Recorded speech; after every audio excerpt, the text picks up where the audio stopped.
Hello friends, this is Shubham mayor और मैं आपका स्वागत करता हूं आपके अपने चैनल गुप्तास क्लासेस में। आज का वीडियो रहने वाला है बहुत ही ज़्यादा इम्पोर्टेंट, क्योंकि आज हम वीडियो में कुछ ना कुछ करने वाले हैं। लाइक आज हम डिस्कस करेंगे टॉप 50 क्वेश्चंस। कितने टॉप 50 क्वेश्चन? वैसे तो आज हम टॉप 20 क्वेश्चंस ही करेंगे जी। वीडियो दो पार्ट में आएगा, 50 क्वेश्चंस का रहेगा जी। नेक्स्ट पार्ट इसके बाद आएगा। तो 20 क्वेश्चन आज हम डिस्कस करेंगे। ये 20 क्वेश्चन रहने वाले हैं आपके कंपनीज लॉ से, मतलब कंपनी लॉ से ये क्वेश्चन रहने वाले हैं और 20 क्वेश्चन हम डिस्कस करेंगे। यहाँ पे मैं ज़्यादा आपको आंसर्स वगैरह नहीं बताऊंगा, बट थोड़ी बहुत चीज़ें आपको बता के चलूँगा, ठीक है। तो आपको यहाँ पे चेक करना है कि आपकी तैयारी कैसी चल रही है। ये वीडियो रहने वाला है बहुत ही ज़्यादा कारगर, आपका बहुत ही ज़्यादा बेनिफिशियल रहने वाला है, चाहे आपका बीपीएससी का एग्ज़ाम हो। ऐसा कि हमें पता है बीपीएससी का एग्ज़ाम रिसेंट में कैंसिल हो गया है ना, और न्यू डेट अभी तक कोई आई नहीं है। तो उसके रिगार्डिंग दोनों कैंडिडेट के लिए यूज़फुल रहेगा, चाहे वो अकाउंट्स वाले हों, चाहे वो एसएसटी नहीं, सॉरी, बिजनेस बिजनेस स्टडीज़ वाले हों, ठीक है। उसके अलावा DSSS की तैयारी कर रहे हो तो भी आपके लिए बेनिफिशियल है। एमपी टेट आ गया है, उसके लिए भी MP TET in the sense S TET आ गया है एमपी का, उसके लिए भी कॉमर्स के लिए बेनिफिशियल है। तो सारे एग्ज़ाम के लिए कारगर है। चलिए देर नहीं, बिना देर करे स्टार्ट करते हैं। तो चलिए पहला क्वेश्चन देखिए और बताइए। और टॉप 20 क्वेश्चन हम शेयर करेंगे, मतलब यहाँ पे करेंगे। आंसर मैं बाद में बताऊँगा, आपको अपनी आंसर चेक करके ये बताना है कमेंट बॉक्स में आपके कितने नंबर बन रहे हैं, ठीक है। चलिए पहले क्वेश्चन को देखते हैं। The concept of DIN, what is DIN? DIN is direct identification number, directors identification number. एक डायरेक्टर जो होते हैं ना कंपनी के, उनको अलॉट होता है एक नंबर, है ना, उसको कहते हैं हम director identification number. Was broad into force with effect from, WEF का मतलब क्या होता है? With effect from. तो क्या कह रहा है क्वेश्चन कह रहा है जो DIN का कंसेप्ट है, DIN मतलब डायरेक्टर्स आइडेंटिफिकेशन नंबर का जो कंसेप्ट है, वो आपका कब से स्टार्ट हुआ, कब से लागू हुआ? तो बताइए आप कब से लागू हुआ? तो इसका आंसर आपका जो है वो है 1 नवंबर 2006। 1 नवंबर 2006 से आपका डायरेक्टर आइडेंटिफिकेशन नंबर आपका लागू हो गया था। तो इसके लिए छोटी छोटी पर मोटी बातें, मतलब छोटी छोटी बातें हैं और कुछ इम्पॉर्टेंट बातें हैं, वो यहाँ पे हम देख लेते हैं। DIN क्या होता है, ठीक है। DIN is directors identification number, ठीक है। कौन इशू करता है? जिस सेंट्रल गवर्नमेंट इशू करती है। कौन इशू करता है? आपका किसी क्वेश्चन में जब ये पूछ सकता है कि डायरेक्टर आइडेंटिफिकेशन कब से स्टार्ट हुआ, ये 1 नवंबर 2006 से स्टार्ट हुआ, तो कहीं ना कहीं क्वेश्चन में ये भी पूछ सकता है कि डायरेक्टर आइडेंटिफिकेशन नंबर कौन इशू करता है। तो ये इशू करता है आपका सेंट्रल गवर्नमेंट इशू करती है। किसको इशू कर सकती है? किसी भी पर्सन को, एनी पर्सन, ठीक है। Any person who wants to be a director, ठीक है। किसी भी पर्सन को इशू कर सकती है जो डायरेक्टर बनना चाहता है या फिर ऑलरेडी डायरेक्टर है, ठीक है।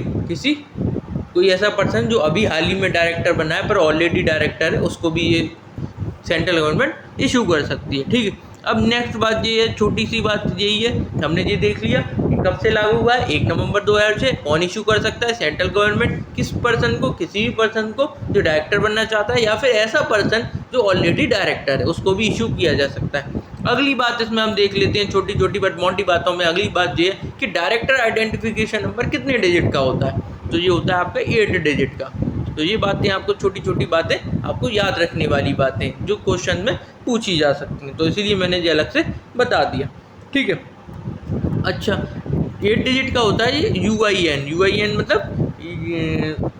UIN मतलब यूनिक आइडेंटिफिकेशन नंबर होता है, यूनिक होता है, 8 डिजिट का होता है, ठीक है। और एक आखिरी चीज़ और पूछ लेते हैं हम, है ना। तो आखिरी चीज़ क्या है इसके रिगार्डिंग? आखिरी चीज़ ये है कि DIN की जो वैलिडिटी होती है वो कब तक होती है? जी आप मेरे को कमेंट बॉक्स में कमेंट करके बताएंगे, ठीक है। तो कुछ चीज़ें आप भी सर्च करिए, कुछ चीज़ें हम बताते रहेंगे, ठीक है। तो स्क्रीनशॉट ले लीजिए इन सब चीज़ों का और नोट करते जाइए कहीं ना कहीं, ठीक है। तो इसका आंसर जो बन जाएगा वो बन जाएगा आपका 1/11/2006, ठीक है। दूसरे क्वेश्चन की तरफ बढ़ते हैं। दूसरा question, limited liability partnership act, ठीक है। ये क्वेश्चन बहुत एग्जाम में बहुत बार रिपीट हो चुका है, तो इसलिए मैं इस क्वेश्चन को यहाँ पे पुट किया है। Limited liability partnership act came into effect in the year, किस वर्ष से लागू हुआ था? लाइक किस वर्ष से लागू हुआ था, बताइए। ठीक है, तो जो लिमिटेड लायबिलिटी पार्टनरशिप एक्ट है वो आपका आया था, कौन से साल में आया था? वो आ गया था आपका 2008 में। ठीक है, तो इसका आंसर बन जाएगा 2008। ठीक है, अगला क्वेश्चन देखते हैं। अगले क्वेश्चन में है आपका section 3 of the companies act allow formation of. Section 3 में कंपनीज एक्ट 2003 का जो सेक्शन 3 है, सेक्शन 3 में कौन सी कंपनी की बात कही गई है, कौन सी कंपनी के फॉर्मेशन की बात कही गई है? क्या वो 1% कंपनी है, क्या वो प्राइवेट कंपनी है, क्या वो पब्लिक कंपनी है, या इसमें से कोई नहीं? तो बताइए जल्दी क्या हो सकता है इसका आंसर। तो इसका आंसर है आपका 1% कंपनी। हमने कंपनीज लॉ के रिगार्डिंग बहुत सारे वीडियोस ऑलरेडी बना के डाल रखे हैं मैडम ने, है ना, और एक जो बेसिक और जो ओवरऑल पार्ट है कंपनी लॉ का वो पूरा फिनिश करा दिया है। ठीक है, वो किसके रेलेवेंट है? वो बिहार के एस्टेट, मतलब बिहार स्टेट का जो एस्टेट होता है उसके रेलेवेंट वो पूरा है आपका कंप्लीट सिलेबस के हिसाब से। वो पूरी वीडियोस इन डिटेल डाल रखी हैं। आपने वो वीडियोस नहीं देखी तो जाके देख सकते हैं। अगर वो किसी ने वीडियो देखी होंगी तो यहाँ पे उसका आंसर करना बनता है। ठीक है, ओके, तो वो वीडियोस आप जाके चेक कर सकते हो। तो यहाँ पे हम देख लेते हैं और भी चीज़ें देख लेते हैं क्या क्या दे रखा है। अब यहाँ पे जो इम्पोर्टेंट बातें, छोटी छोटी बातें हैं जो एग्ज़ाम में पूछ ली जाती हैं। एग्ज़ाम में कोई बहुत ही ज़्यादा आपका ट्रिकी चीज़ें नहीं पूछी जाती, डिफ़िकल्ट चीज़ें नहीं पूछी जाती, बहुत ही छोटी छोटी चीज़ें पूछी जाती हैं। तो कंपनीज एक्ट जो है आपका 2013, उसमें सेक्शन 3 में तो डिफ़ाइन किया है आपको 1% कंपनी को। ठीक है, ओके, तो और सेक्शन 268 में डिफाइन कर रखा है आपके प्राइवेट कंपनी को। तो ये आपको याद रखना है कि प्राइवेट कंपनी को कौन से सेक्शन में डिफाइन कर रखा है, पब्लिक कंपनी, क्योंकि ये क्वेश्चन बहुत बार पूछे गए हैं, इस वजह से मैं बता रहा हूँ यहाँ पे, है ना। तो प्राइवेट कंपनी को ठीक 268 में डिफाइन किया, 268 इन the sense section 2 sub section 68। ठीक है, और इसके अलावा आपका एक पब्लिक कंपनी का और सेक्शन पूछा जाता है। तो पब्लिक कंपनी का जो सेक्शन रहता है वो रहता है 71, मतलब सेक्शन 2 सब सेक्शन 71। तो ये हो गया आपका पब्लिक कंपनी का। ठीक है, एज पर कंपनीज एक्ट 2013। ठीक है, अब इसको कंपनीज एक्ट, अब जैसे 268 का तो आपको प्राइवेट कंपनी का याद रखना है, ओपीसी का सेक्शन 3 याद रखना है, और पब्लिक कंपनी का 271। अब आपको पता है कि पब्लिक कंपनी के लिए minimum number of requirement, minimum number of members की रिक्वायरमेंट कितनी रहती है? 7 रहती है। तो यहाँ से आप एक तरीके से याद रख सकते हैं कि 71 है आपका सब सेक्शन 2, वो सॉरी सेक्शन 2 सब सेक्शन 71। तो इससे आप याद रख सकते हैं कि पब्लिक कंपनी में मिनिमम नंबर ऑफ मेंबर्स की रिक्वायर रहती है 7, तो उसी से ये बन सकता है 71। ठीक है, उसी में डिफाइन कर रखा है पब्लिक कंपनी। ठीक है, ओके, चलें, तो यहाँ पे हो जाएगा आपका आंसर 1% कंपनी। अगला क्वेश्चन देखते हैं। अगले क्वेश्चन में दे रहा है in case of issue of shares by company to the public, है ना, if minimum subscription as stated in prospectus has not been received in 30 days of the issue of prospectus और such period as specified by SEBI, then the application money shall be repaid within a period of dash days from the closure of the issue। क्या कह रहा है question में? Question में ये कह रहा है कि यदि किसी कंपनी ने इस शेयर को इशू किया है पब्लिक को, ठीक है, और उनको मिनिमम सब्सक्रिप्शन प्राप्त नहीं होता है, मिनिमम सब्सक्रिप्शन प्राप्त नहीं होता है जो प्रोस्पेक्टस में आपने मिनिमम सब्सक्रिप्शन दे रखा है वो, या फिर ठीक है, या फिर सेबी की गाइडलाइन के हिसाब से जो मिनिमम सब्सक्रिप्शन मिलना चाहिए किसी कंपनी को, यदि उस कंपनी को वो मिनिमम सब्सक्रिप्शन प्राप्त नहीं होता। मिनिमम सब्सक्रिप्शन का मतलब यहाँ पे ये है कि अगर किसी कंपनी ने शेयर इशू किए हैं और पब्लिक ने उन शेयर्स को सब्सक्राइब नहीं किया है, मतलब like minimum number of public ने उन शेयर्स को सब्सक्राइब नहीं किया है, ठीक है, ठीक है, 30 दिन के अंदर अंदर, मतलब प्रोस्पेक्टस के इशू होने के 30 दिन के अंदर अंदर अगर मिनिमम सब्सक्रिप्शन नहीं मिला है, चाहे वो सेबी के हिसाब से हो या प्रोस्पेक्टस के हिसाब से हो, तो उस एप्लीकेशन मनी को हमको क्या करना पड़ेगा? लौटाना पड़ेगा। तो यहाँ पे ये पूछ रहा है कि इशू के क्लोज़र होने से, मतलब जो इशू है, इशू ऑफ शेयर्स के क्लोज़र होने से, मतलब जो इशू है आपने जो इशू करे हैं शेयर्स, उसका क्लोज़र होने से कितने दिन के अंदर अंदर आपको वो एप्लीकेशन मनी लौटाना पड़ेगा। तो ये क्वेश्चन की थोड़ी लैंग्वेज थोड़ी टफ है समझने लायक, है ना। बट आप अगर एक एक सेंटेंस को अलग अलग करके पढ़ेंगे या चीज़ों को कनेक्ट करके पढ़ेंगे तो आपको समझ में आ जाएगा कि ये मिनिमम सब्सक्रिप्शन की बात कर रहा है और एप्लीकेशन मनी को लौटाने की बात कर रहा है। तो यहाँ पे क्या आंसर बन जाएगा, तो यहाँ पे आपका आंसर बन जाएगा कि आपको जो पैसा लौटाना वो पड़ेगा वो within 15 days from the closure of issue आपको वो पैसा एप्लीकेशन मनी पब्लिक को लौटाना पड़ेगा। इस तरीके के क्वेश्चन पहले पास में आ चुके हैं, ठीक है, इसीलिए मैंने यहाँ पे। अगला क्वेश्चन देखते हैं। A company remains free from the hazards of all personal misfortunes of its members is derived from the benefit of incorporation of company being. ठीक है, कह रहा है कि ये कंपनी क्या रहेगी, वो फ्री रहेगी किससे, जैसे कि मतलब कि अगर कोई मतलब कुछ भी गलत होता है या मिसफॉर्चून होता है उसके मेंबर्स के साथ तो कंपनी उससे क्या रहेगी, फ्री रहेगी। कहने का मतलब ये है कि कंपनी के अंदर क्या है, कंपनी के अंदर कंपनी के मेंबर्स हैं और यदि मेंबर्स के साथ कोई अनहोनी हो जाती है तो कंपनी का उस पर कोई फ़र्क नहीं पड़ेगा। क्या कहना चाह रहा हूँ मैं, दोबारा सुनिए।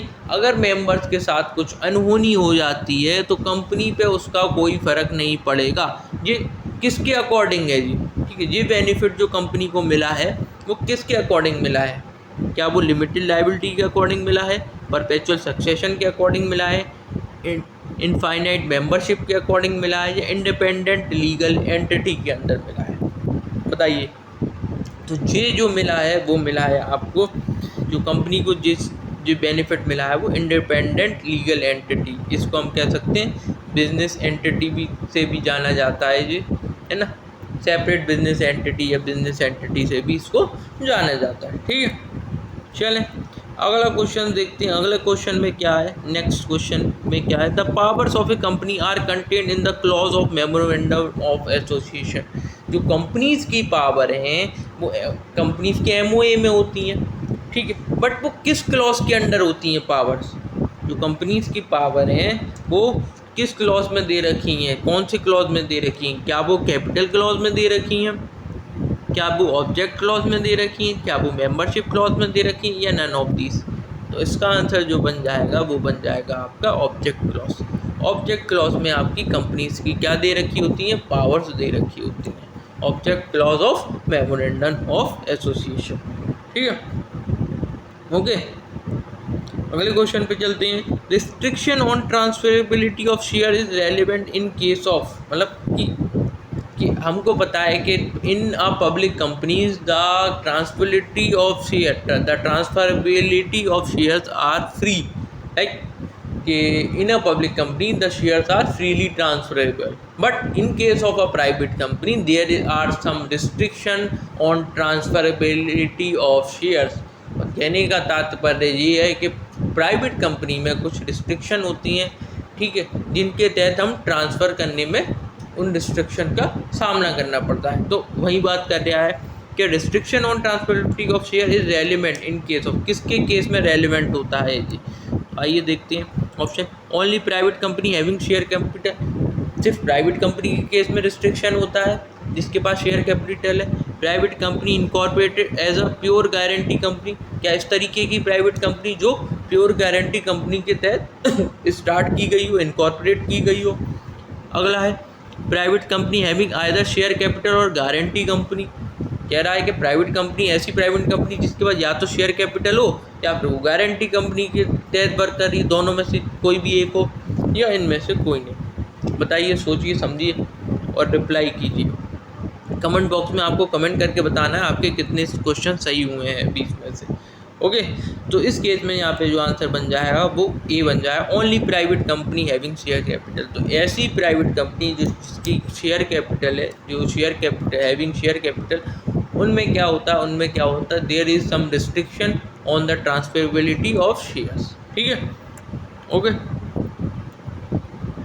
अगला देखते हैं, अगला क्या है।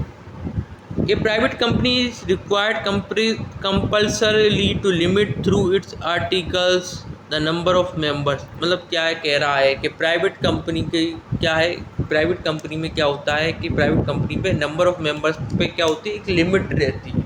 ठीक है। और ये लिमिट किसके अकॉर्डिंग लगती है? ये लिमिट लगती है उसके आर्टिकल्स ऑफ एसोसिएशन के थ्रू, ठीक है, कि एक प्राइवेट कंपनी में इससे ज़्यादा मेंबर्स नहीं हो सकती हैं, एक लिमिट से ज़्यादा मेंबर्स नहीं हो सकती हैं। और ये लिमिट लगाता है कौन है?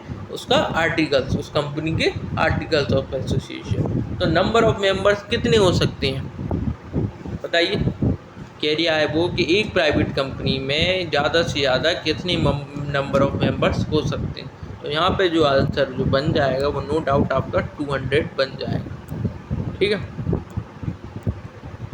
क्या बन जाएगा यहाँ पे? आंसर आपका बन जाएगा 200, ठीक है। तो एज पर प्राइवेट कंपनी मतलब जो लिमिट है आर्टिकल्स के थ्रू मैक्सिमम नंबर की वो कितनी है? 200, ठीक है। अगले क्वेश्चन पे चलते हैं। अगला क्वेश्चन है आपका, the committee to recommend formation of OPC in India is. कौन सी कमेटी थी जिसने ये सुझाव दिया था कि वो 1% कंपनी इस इंडिया में स्टार्ट की जा सकती हैं? कौन सी कमेटी थी बताइए? कौन सी कमेटी थी?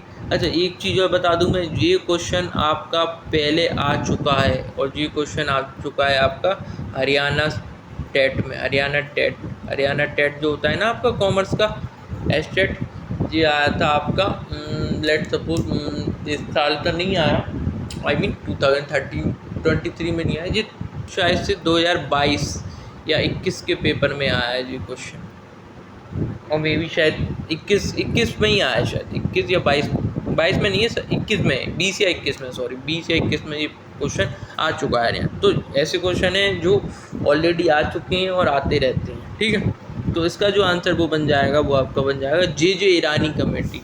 तो जे ईरानी कमेटी का सुझाव था कि इंडिया में क्या होनी चाहिए? 1% कंपनी होनी चाहिए, ठीक है, ओके। अगला क्वेश्चन चलते हैं, which one of the following not a relaxation given to an OPC. ऐसा कौन सा रिलैक्सेशन है जो ओपीसी को नहीं मिलता है?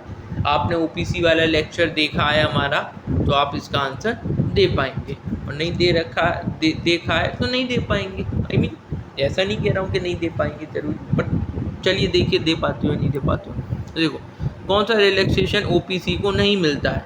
क्या ओपीसी को प्रिपेयर नहीं करना पड़ता कैश फ्लो स्टेटमेंट?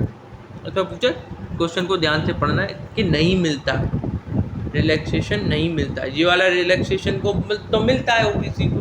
कहने का मतलब ये है कि एक 1% कंपनी को कैश फ्लो स्टेटमेंट बनाने की कोई भी नीड नहीं है, ओके। दूसरा, annual report can be, sorry cut गया, annual report can be signed by director. क्या ओपीसी के केस में 1% कंपनी के केस में जो एनुअल रिपोर्ट बनती है eight the end of the year, क्या उस पर डायरेक्टर साइन कर सकता है बताइए? कर सकता है। तो ये वाला भी रिलैक्सेशन है ओपीसी के पास कि डायरेक्टर साइन कर सकता है आपका एनुअल रिपोर्ट, ठीक है। तीसरा देखते हैं, no need to hold AGM, ठीक है, कि ओपीसी को क्या एजीएम होल्ड करने की ज़रूरत नहीं है। AGM is annual general meeting को होल्ड को करने की ज़रूरत नहीं है। तो क्या ये वाला भी रिलैक्सेशन है ओपीसी के पास? जी हाँ, ये वाला रिलैक्सेशन भी ओपीसी के पास है, ठीक है।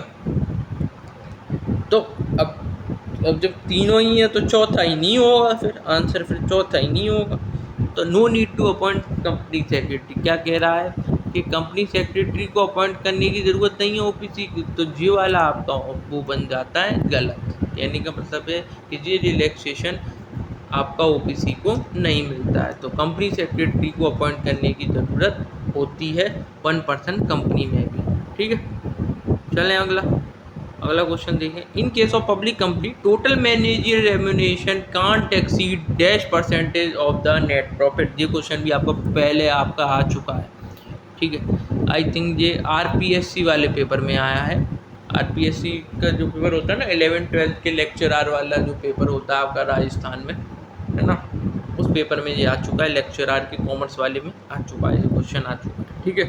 तो इन केस ऑफ पब्लिक, तो क्वेश्चन को मैं एक बार हिंदी में समझा देता हूँ। इन केस ऑफ पब्लिक कंपनी में टोटल मैनेजर रेम्यूनरेशन, तो मतलब जो भी हम मैनेजर रेम्यूनरेशन देते हैं, डिस्ट्रीब्यूट करते हैं किसको? मैनेजर्स को, ठीक है।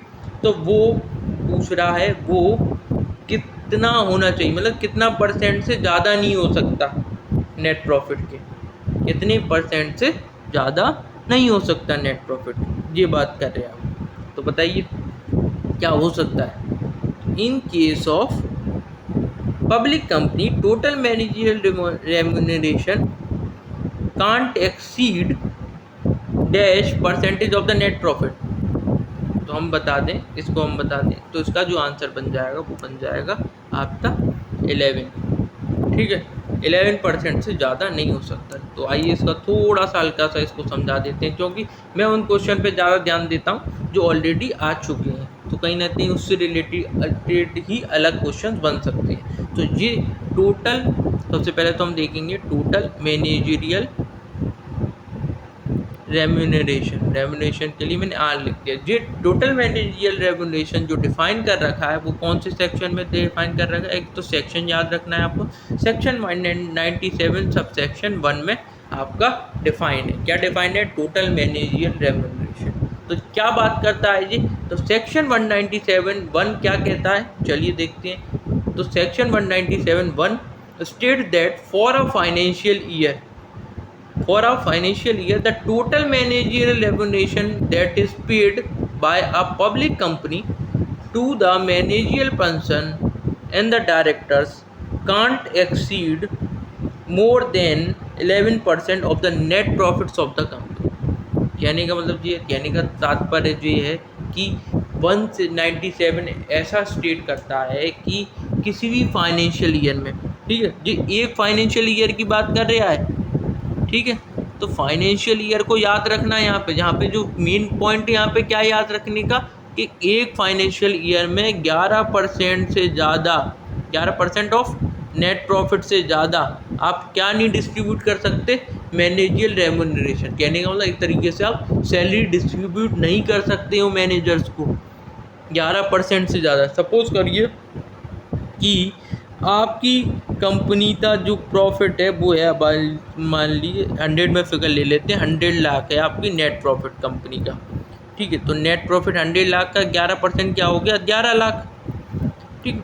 तो 11 लाख रुपए से ज़्यादा सबों को मिला के, मतलब जितने भी आपके यहाँ पर डायरेक्टर्स, होल टाइम डायरेक्टर्स है ना, director, whole time director, managing director, इन सबको मिला के 11 लाख रुपए से ज़्यादा की सैलरी आप पे नहीं कर सकते। Can't pay more than 11% of the net profit.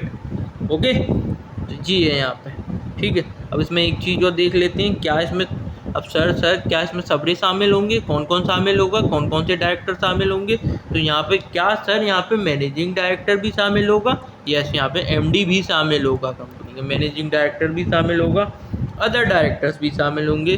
क्या सर इसमें होल टाइम डायरेक्टर भी शामिल होगा, यस, इसमें होल टाइम डायरेक्टर भी शामिल होगा और अदर्स डायरेक्टर भी शामिल होंगे।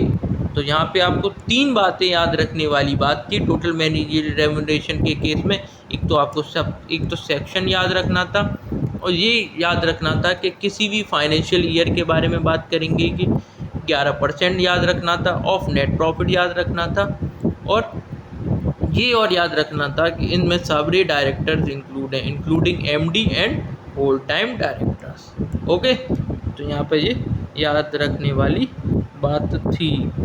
ओके, तो यहाँ पे जो आंसर जिसका बन जाता है वो बन जाता है 11%। ओके, चलें अगले क्वेश्चन को देखते हैं। In case with regard to government company identify the statement representing correct feature of government company. Government company के रिगार्ड्स में कुछ स्टेटमेंट दे रखे हैं, उसमें बताना है कि कौन सा करेक्ट फीचर है गवर्नमेंट कंपनी का। तो देखते हैं, government company can't sue the government in its own name as litigant. ठीक है, क्या कह रहा है, पहला कह रहा है कि इसमें बोल रहा है कि करेक्ट फीचर पूछ रहा है, ठीक है।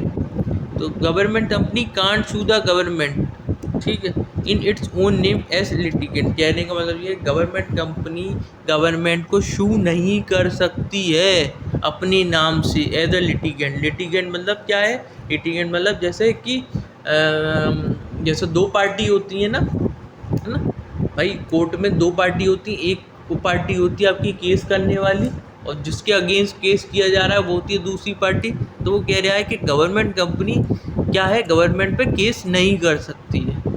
तो क्या ये बात सत्य है? ठीक है, ये बात सत्य नहीं है। समझ में आई? ये बात सत्य नहीं है।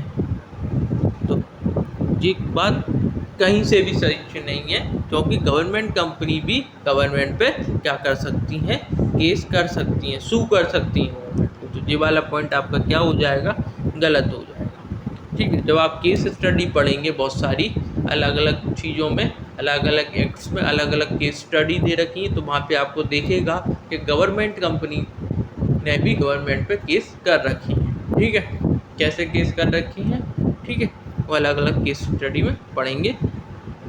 जब आप न आपके लिए रेलिवेंट नहीं है तो आपको बस यहाँ पे ये समझो कि गवर्नमेंट कंपनी गवर्नमेंट पे शू कर सकती है। ठीक है, तो ये वाला पॉइंट गलत हो गया। दूसरा, employees of government company are not employees of central और स्टेट गवर्नमेंट। कह रहा है कि एम्प्लॉय ऑफ गवर्नमेंट कंपनी, जो गवर्नमेंट कंपनी के एम्प्लॉय होते हैं वो एम्प्लॉय ऑफ स्टेट और सेंट्रल गवर्नमेंट के एम्प्लॉय नहीं होते हैं। क्या ये बात सत्य है? बताइए। जो सेंट्रल गवर्नमेंट के एम्प्लॉय होते हैं वो अलग होते हैं, स्टेट गवर्नमेंट के एम्प्लॉय अलग होते हैं, और गवर्नमेंट कंपनी के एम्प्लॉय अलग होते हैं। ठीक है, तो ये बात मेरे को जहाँ तक सच लग रही है, बट हमें बाकी के ऑप्शन भी पढ़ने पड़ेंगे। एक government company can't bound like any other company. कह रहा है कि गवर्नमेंट कंपनी को हम क्या कर सकते हैं, बाउंड नहीं कर सकते। बाउंड का मतलब क्या हो, बंद नहीं कर सकते, वाइंड अप नहीं कर सकते। कह रहा है कि गवर्नमेंट कंपनी का जो वाइंड अप प्रोसेस है वो अलग होता है। कहने का मतलब जी है यहाँ पे। तो ऐसा कुछ है क्या? नहीं, गवर्नमेंट कंपनी भी वाइंड अप हो सकती है। ठीक है, ओके। एक government company must use either limited और private limited at the end of its name. क्या गवर्नमेंट कंपनी को, भाई जो गवर्नमेंट कंपनी है तो वो प्राइवेट लिमिटेड क्यों यूज़ करेगी अपने नाम के पीछे? प्राइवेट लिमिटेड तो यूज़ नहीं करेगी। अगर यहाँ पे सिर्फ यहाँ पे लिमिटेड तक ये सेंटेंस होता तो एक घड़ी हम मान सकते थे कि ये पॉइंट सही हो सकता है। ठीक है, बट यहाँ पे प्राइवेट लिमिटेड के पॉइंट से इस पॉइंट को क्या हो गया, पूरी तरीके से गलत हो गया। तो जी वाला पॉइंट भी गलत हो गया। तो आंसर जो बनता है आपका बी। कहने का मतलब जो है कि गवर्नमेंट कंपनी के जो एम्प्लॉय होते हैं वो स्टेट गवर्नमेंट और सेंट्रल गवर्नमेंट के एम्प्लॉय नहीं होते हैं। सेंट्रल गवर्नमेंट और स्टेट गवर्नमेंट के एम्प्लॉय अलग होते हैं और गवर्नमेंट कंपनी के एम्प्लॉय अलग होते हैं। अगर ये चीज़ आपको डिटेल में समझनी है तो इसके लिए आपको वीडियोस देखने पड़ेंगे। बिजनेस स्टडीज़ वाले जो वीडियो बना रखे हैं हमने पास्ट में, क्लास 11th NCERT के जो टॉपिक हैं है ना, टाइप्स ऑफ कंपनी के रिगार्डिंग हमने बना रखे हैं, उसमें ये पॉइंट आपका समझ में आ जाएगा। अगर आपने वो वीडियो नहीं देखे हैं तो वीडियो जाके देख सकते हैं, क्योंकि हमने वहाँ पे सभी चीज़ों के बारे में बताया है। डिपार्टमेंटल अंडरटेकिंग क्या होती है ना, स्टैट्यूटरी कंपनी क्या होती हैं, गवर्नमेंट कंपनी क्या होती हैं, इन सब में हमने डिफरेंस आपको समझाया वहाँ पे। ठीक है, तो वहाँ पे जाके आप इन सब चीज़ों से रूबरू हो सकते हैं। चलें अगले क्वेश्चन पे। अगला क्वेश्चन है आपका, which one of the following financial institution shall not be regarded as public financial institution as per section 272 of 272 मतलब section 2 subsection 72 of companies act 2013। क्या कह रहा है, इसमें से कौन सा फाइनेंशियल इंस्टीट्यूशन है जो पब्लिक फाइनेंशियल इंस्टीट्यूशन की कैटेगरी में नहीं फॉल होता है? किसके अकॉर्डिंग? सेक्शन 2 सबसेक्शन 72 के अकॉर्डिंग। तो जिसने भी सेक्शन 2 सबसेक्शन 72 पढ़ा है तो सेक्शन 2 सबसेक्शन 72 किससे डील करता है? वो डील करता है पब्लिक फाइनेंशियल इंस्टीट्यूशन से डील करता है, और इसमें सारे पब्लिक फाइनेंशियल इंस्टीट्यूशन के बारे में बता रखा है जो इसके अंदर फॉल होते हैं। ठीक है, तो हम देख लेते हैं कौन कौन से पब्लिक फाइनेंशियल इंस्टीट्यूशन फॉल होते हैं सेक्शन 2, है ना। सेक्शन 2 सबसेक्शन 72 में कौन कौन से फॉल होते हैं? एक तो LIC फॉल होता है, ठीक है, एक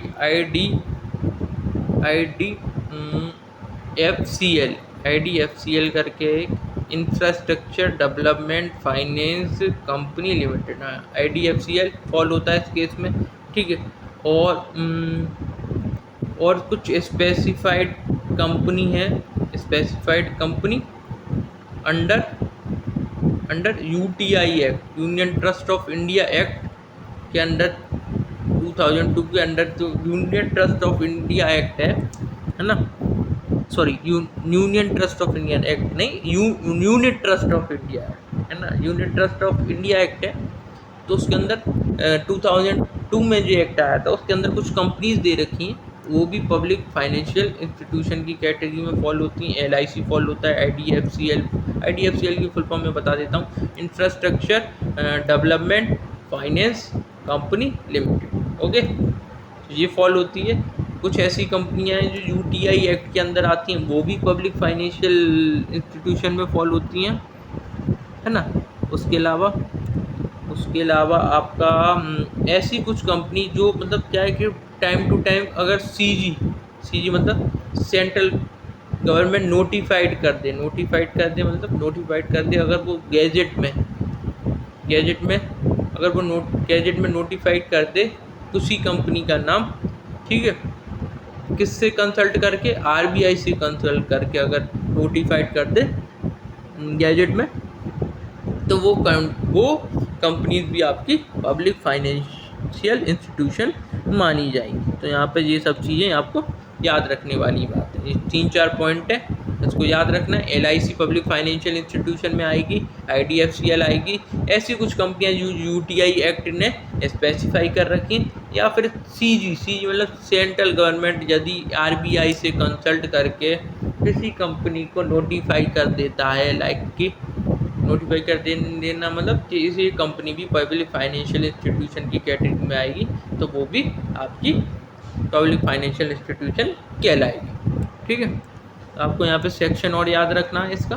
ठीक है, चलिए LIC का नाम आ गया है, तो इसमें से पूछा है कौन सी नहीं है पब्लिक फाइनेंशियल इंस्टीट्यूशन, तो LIC तो है जो ऑप्शन में नहीं होगा, IDFCL भी है, institution notify central government in consultation with RBI, ये वाला पॉइंट भी है। तो KFC आपकी नहीं है, KFC पब्लिक फाइनेंशियल इंस्टीट्यूशन की कैटेगरी में नहीं आएगी। ओके, चलें अगले क्वेश्चन पे।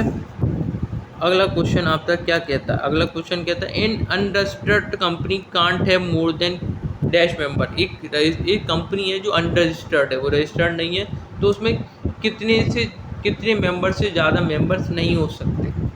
ठीक है, एक अनरजिस्टर्ड कंपनी में क्या है, 50 मेंबर से ज़्यादा मेंबर्स नहीं हो सकते। ये बात आपको याद रखनी है। ठीक है, चलें अगले क्वेश्चन की ओर चलते हैं। अगला क्वेश्चन आपसे क्या कह रहा है, अगला क्वेश्चन है आपका section 9 of companies act describe. Section 9 जो है कंपनीज एक्ट का, वो क्या डिस्क्राइब करता है, क्या वो अलॉटमेंट ऑफ CIN क्या होता है, जैसे DIN होता था ना, डायरेक्टर्स आइडेंटिफिकेशन नंबर, ऐसे ही CIN होता है। CIN होता है कॉर्पोरेट आइडेंटिफिकेशन नंबर होता है। ठीक है, दूसरा सेक्शन 9 में क्या है, filing of document for registration. Section 9 में क्या रजिस्ट्रेशन के दौरान जो भी डॉक्यूमेंट्स फाइल करने हैं उसके बारे में बात करता है।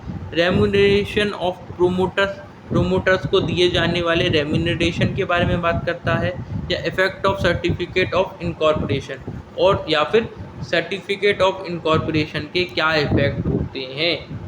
ठीक है, किसके बारे में बात करता है बताइए। तो जो सेक्शन 9 है वो डील करता है आपका effect of certificate of incorporation के बारे में। ठीक है, अगला द कंपनीज अमेंडमेंट एक्ट 2015, इस क्वेश्चन को पढ़ेंगे, ये इंपॉर्टेंट सा है ना। ठीक है, द कंपनीज अमेंडमेंट एक्ट 2015, जैसे कंपनीज एक्ट आया 2013 में आया तो अमेंडेड होकर ही आया, फिर अमेंडमेंट होने के बाद 2 साल बाद फिर से अमेंड हुआ, कुछ चीज़ें टाइम टू टाइम अमेंड हुई। तो कंपनीज का जो एक बार और अमेंडमेंट हुआ 2015 में, उसमें कुछ सेक्शंस को ओमिट कर दिया गया। ओमिट करना मतलब रिमूव कर दिया एक तरीके से, है ना। कंपनीज एक्ट 2013 के कुछ सेक्शन को ओमिट कर दिया। एक सेक्शन है जो ओमिट किया, उसके बारे में बता रहा है, that provide all companies whether private और company to commence business immediately after obtaining certificate of incorporation. तो 2013 में आपका कंपनीज एक्ट आया, उसके बाद फिर उसमें अमेंडमेंट हुए 2015 में, तो उसमें एक सेक्शन को ओमिट कर दिया गया जो बताता था कि सारी की सारी कंपनीज, ऑल कंपनीज, चाहे वो प्राइवेट हो चाहे वो पब्लिक हो, वो बिजनेस स्टार्ट कर सकती है तुरंत after obtaining certificate of incorporation. Certificate of incorporation के बाद कोई भी कंपनी अपना बिजनेस स्टार्ट कर सकती है। ठीक है, तो ये बात कही गई थी 2013 के कंपनीज एक्ट में, बट ये वाला सेक्शन को रिमूव कर दिया गया था 2015 में। ठीक है, तो कौन सा सेक्शन ये इस तरीके की बात होती थी, ये होती थी आपकी सेक्शन 11 में। तो सेक्शन 11 कहता था कि कोई भी कंपनी, चाहे वो वेदर इट इज़ प्राइवेट और public, the company can commence its business immediately after obtaining certificate of incorporation. तो ये वाला जो सेक्शन है वो रिमूव कर दिया गया 2015 में। ओके, अगला देखते हैं। Which one of the following need permission from central government to make alteration in the memorandum of association? ये क्वेश्चन भी आपका इम्पोर्टेंट कैटेगरी में है और पहले आ चुका है। इसमें से किस चीज़ के लिए आपको सेंट्रल गवर्नमेंट की परमिशन लेनी पड़ेगी ताकि आप ऑल्टर कर सकें मेमोरेंडम ऑफ एसोसिएशन में? भाई कह रहा है कि मेमोरेंडम ऑफ एसोसिएशन में अगर यदि आपको कोई ऑल्ट्रेशन करना है तो सेंट्रल गवर्नमेंट की इनमें से किसके लिए आपको परमिशन लेनी पड़ेगी? क्या वो यदि आपको नेम क्लॉज में ऑल्टर करना है तो परमिशन लेनी पड़ेगी? ठीक है, शिफ्ट करना है आपका रजिस्टर्ड ऑफिस एक स्टेट से दूसरे स्टेट में तो आपको सेंट्रल गवर्नमेंट की परमिशन लेनी पड़ेगी। ऑल्ट्रेशन ऑफ ऑब्जेक्ट क्लॉज को चेंज करना है तो आपको सेंट्रल गवर्नमेंट की परमिशन लेनी पड़ेगी, या ऑल्ट्रेशन ऑफ कैपिटल क्लॉज तो आपको सेंट्रल गवर्नमेंट, बताइए किस किस केस में आपको सेंट्रल गवर्नमेंट की परमिशन लेनी पड़ेगी। और एक केस और बना देता हूँ यहाँ पे मैं, बीपीएससी वाले बच्चों के लिए मोर देन वन वाला एक ऑप्शन आता है ना बीपीएससी में, मोर देन वन, एक से ज़्यादा ऑप्शन, बताइए बीपीएससी वाले देख रहे हैं बताइए। तो इसमें जो क्वेश्चन हो जाएगा वो आपका आंसर जो बन जाएगा वो बन जाएगा ई, more than one. More than one क्यों बन जाएगा कि यहाँ पे जो सेक्शन वो ऑप्शन ही है, और यदि आपको नेम चेंज करना है अपनी कंपनी का तो भी आपको सेंट्रल गवर्नमेंट की परमिशन लगेगी। ठीक है, दूसरा आपको यदि अपना रजिस्टर्ड ऑफिस चेंज करना है एक स्टेट से दूसरे स्टेट में, रजिस्टर्ड ऑफिस की बात हो रही है यहाँ पे, ब्रांच ऑफिस की बात नहीं हो रही है। तो यहाँ पे जब भी क्वेश्चन आए तो याद रखना, यहाँ पे आपको बेवकूफ़ बना सकता है क्वेश्चन वाला, रजिस्टर्ड ऑफिस की जगह आपको यहाँ पे ब्रांच ऑफिस लिख कर दे दे और आप क्या बन जाओगे, बेवकूफ़ बन जाओगे। ठीक है, तो इस केस में ये दोनों ही ऑप्शन रहेंगे ए और बी, इसलिए जो आंसर बन जाएगा वो बन जाएगा ई। ठीक है, ओके। अगला, section 12 require that 1% company shall mention along with its name in brackets. Section 12 क्या कहता है? सेक्शन 12 कहता है, ये याद रखना है, ये भी इंपॉर्टेंट क्वेश्चन की कैटेगरी में। सेक्शन 12 कहता है कि 1% कंपनी, जो भी 1% कंपनी है उनको क्या मेंशन करेगा, अपने नाम के पीछे कुछ ना कुछ ब्रैकेट्स में कुछ ना कुछ मेंशन करना पड़ेगा। क्या कमेंट करना पड़ेगा? क्या 1% कंपनी लिखना पड़ेगा नाम के पीछे, या ओपीसी लिखना पड़ेगा ब्रैकेट में नाम के पीछे? ठीक है, या 1% कंपनी प्राइवेट लिमिटेड और लिमिटेड लिखना पड़ेगा नाम के पीछे, या नन ऑफ द अबव, या ई, more than one. More than one की कैटेगरी भी इंक्लूड कर दी मैंने, लो इसमें भी। बताओ अब क्या होगा इसका आंसर? तो इसका जो आंसर बनेगा वो आपका आंसर बन जाएगा ए। क्या बन जाएगा? ए।